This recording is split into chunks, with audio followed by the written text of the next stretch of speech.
সবসময় চিকেন একইভাবে রান্না না করে মাঝে মাঝে একটু ভিন্নভাবে ট্রাই করবেন। দেখবেন যে বাসায় সবাই অনেক বেশি পছন্দ করবে এবং অনেক মজা করে খাবে। অনেক সময় দেখা যায় যে মুরগির মাংসটা সেটা দেখায় সবাই খেতে চায় না। তো এই সময় যদি এরকম মাঝে মাঝে যদি একটু ভিন্ন কিছু মানে সবাইকে উপহার দিতে পারেন, তাহলে তো পরিবারের মানুষ অনেক বেশি খুশি হয়ে যাবে। আর এটা বাচ্চারাও অনেক বেশি পছন্দ করবে। তো আমি আজকে আপনাদের যে রেসিপিটা দেখাবো এটা মূলত অরেঞ্জ চিকেন। তাহলে চলুন আজকে রেসিপিটা শুরু করা যাক।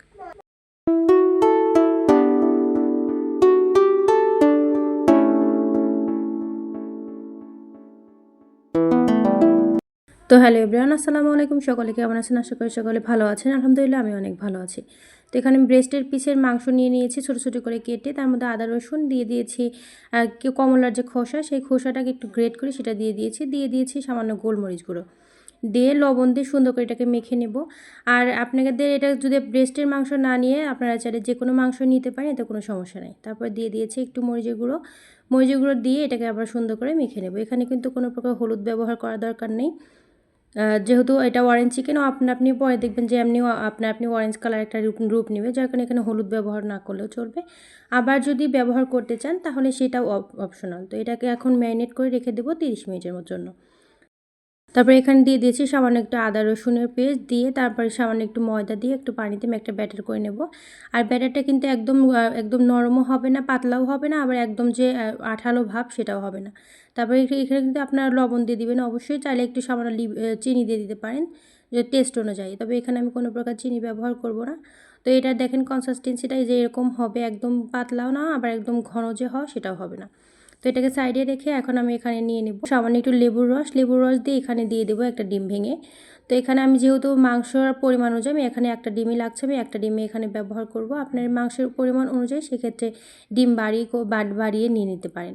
তো প্রথমে আগে ডিমটা আমি ফেটিয়ে নেব। এটা এখানে সাইডে রেখে তারপরে এখানে আগে যে মাংসটা আমি ম্যারিনেট করে রেখেছিলাম, এটা প্রায় 30 মিনিটের মতো হয়ে গিয়েছে। এখন এখানে আমি নিয়ে নেব সামান্য একটু ময়দা এখানে আমি একটু বেশি করে নিয়ে পুরোপুরি ছড়িয়ে দেব, যাতে করে যখন আমি কোট করব তখন একটু সুবিধা হবে আর কি।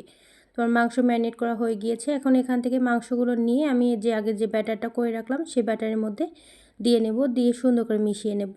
আর মিশিয়ে নেওয়ার পরে আমি এটাকে সাইডে রেখে আমি আপনাদের প্রথমে একটা একটা করে দেখিয়ে দিয়েছি। অনেক সময় দেখা যায় কোট করার সময় দেখা যায় যে ভালো করে কোট হতে চায় না, যার কারণে আমি আপনাদের একটু সুন্দর করে দেখিয়ে দিচ্ছি আর কি। তো এখানে মাংস নিয়ে আমি যে আগে ময়দাটা রেখেছিলাম সেই ময়দার মধ্যে একটু ফাঁকা ফাঁকা করে রেখে দিচ্ছি, যাতে করে একটার সাথে আরেকটা না লেগে যায়। দেখবেন যে যদি হাত দিয়ে করতে আনইজি ফিল হয়, সেক্ষেত্রে আপনারা অবশ্যই কাঁটা চামচ ব্যবহার করবেন। ফোর্ক যেটা সেটা ব্যবহার করে নিলে এটাতে আরও অনেক বেশি সুবিধা হয়। তো এটাকে একবার কোট করে নিয়ে আগে থেকে যে ডিম রেখেছিলাম সেই ডিমের মধ্যে আমি আরও একবার এই মাংসগুলো আরেকবার ডুবিয়ে নেব। তো মাংসগুলো আরেকবার ডুবিয়ে নেওয়ার পরে আবার নতুন করে আবার ময়দার মধ্যে কোট করে নেব। কোট করে নেওয়ার পরে এরকম করে আমি সবগুলোই আমি কোট করে নেব। আগে সব একবারে দিয়ে তারপরে আমি একবারে ভাজা শুরু করব। আমি একটা একটা করে করতেছি না, আমি একবার পুরোপুরি সবগুলো কোট করে নিয়ে তারপরে ভাজবো। তো যারা আমার ভিডিওটা দেখছেন তারা অবশ্যই একটা লাইক এবং একটা কমেন্ট করে দিবেন এবং আমার চ্যানেলটাকে সাবস্ক্রাইব করে দিবেন। অনেকে আছেন যারা ভিডিও দেখেন কিন্তু কোনো প্রকার লাইক কমেন্ট করে না। এটা আসলে আমাদের যে ভিডিও করতে কষ্ট হয়, এটা আপনাদের একটা লাইক এবং একটা কমেন্ট দেখলে মনটা ভালো হয়ে যায়। ভিডিও করার যে কষ্ট সেটা আর মনে হয় না। তো আমার কোট করা হয়ে গিয়েছে। এখন আমি তেলটা গরম করতে একদম হাই ফ্লেমে দিয়ে, যখন তেলটা একদম গরম হয়ে যাওয়ার পরে আমি এখানে মাংসগুলো দিয়ে দেব।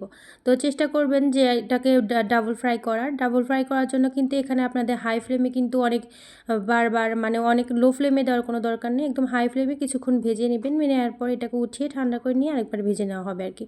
তো যদি ডাবল ফ্রাই করতে চান তাহলে দেখবেন যে অনেক বেশি ক্রিস্পি হয় এবং অরেঞ্জ চিকেনটা অনেক বেশি খেতে মজা হয়। আবার যদি না চান যে একবারই ফ্রাই করবেন, তাহলে কিন্তু অবশ্যই লো ফ্লেমে দিয়ে একটু বেশিক্ষণ ভেজে নিতে হবে। তো এখানে আমি বেশিক্ষণ ভাজবো না, এটা একবার ফ্রাই করে নিয়ে আমি প্রায় এখানে 3 মিনিটের মতো ফ্রাই করে নিয়েছি। একদম কালার না আসার আগে আমি সাদা সাদা অবস্থায় এটাকে উঠিয়ে নেব। উঠিয়ে নিয়ে এটাকে একটা ঠান্ডা করতে দিয়ে আমি একটা সস বানাতে যাব। তো এখানে আমি অরেঞ্জের যে সসটা সেটা বানানোর জন্য এখানে আমি দিয়ে দিয়েছি সয়া সস 1 টেবিল চামচ, তারপরে দিয়ে দিয়েছি চিলি সস 1 টেবিল চামচ, তারপরে দিয়ে দিয়েছি টমেটো সস 1 টেবিল চামচ। তারপরে এখানে আমি দিয়ে দিয়েছি 2টা কমলার রস করে, সেটা এখানে আমার 1 কাপ পরিমাণ কমলার রস হয়েছিল, সেটা দিয়ে সুন্দর করে মিশিয়ে নিয়ে একটা সস করে নেব। সসটা করে নেওয়ার পরে এর মধ্যে আমার যে আগে যে চিকেনগুলো ফ্রাই করে রেখেছিলাম সেটা ঠান্ডা হয়ে গিয়েছে। এখন আমি এটাকে ডাবল ফ্রাই করে নেব। অবশ্যই মেক শিওর হয়ে নেবেন যেন মাংসটা একটু ঠান্ডা হয়ে যায়, তাহলে কিন্তু ক্রিস্পিনেসটা অনেক বেশি সুন্দর আসে।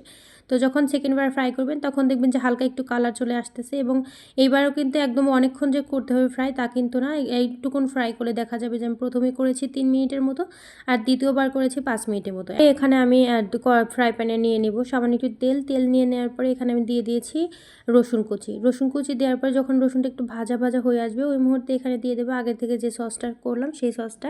আর এই সসটা দেওয়ার পরে কিন্তু সাথে সাথে মাংস দিতে যাবেন না, এক্ষেত্রে কিন্তু ক্রিসপিনেসটা নষ্ট হয়ে যাবে আর কি।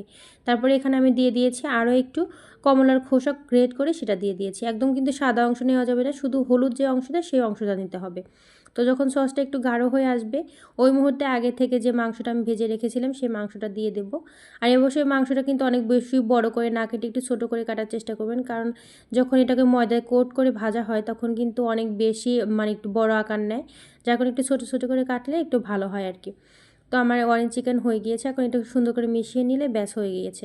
আর বেশি কিছু দরকার নেই। বাসায় মাঝে যদি এরকম নতুন কিছু ট্রাই করেন, এখন তো সবারই বাসার মেম্বাররা সবাই বাসায় থাকবে ঈদের ছুটির কারণে, এরকম যদি একটা রেসিপি যদি সবাইকে উপহার দিতে পারেন দেখবেন অনেক বেশি খুশি হয়ে গিয়েছে সবাই। আর দেখবেন যে চান্স পেলেই দেখবেন যে আপনাকে এরকম একটা অরেঞ্জ চিকেন খাওয়ানোর জন্য আবদার করবে। তো বাসায় এই অরেঞ্জ চিকেনটা কে ট্রাই করেছেন সেটা অবশ্যই কমেন্ট করে জানাবেন, এবং যারা করেনি তারা অবশ্যই এটা ট্রাই করবেন। তো আমার ভিডিওটা আপনাদের কেমন লাগলো তা অবশ্যই কমেন্ট করে জানাবেন, এবং আমার চ্যানেলটাকে সাবস্ক্রাইব করে দিবেন। তো আজকের মতো ভিডিও আর বেশি বড় করব না। সকলে ভালো থাকবেন, সুস্থ থাকবেন। দেখা হবে রান্নার আরও একটা ভিডিও নিয়ে। আসসালামু আলাইকুম।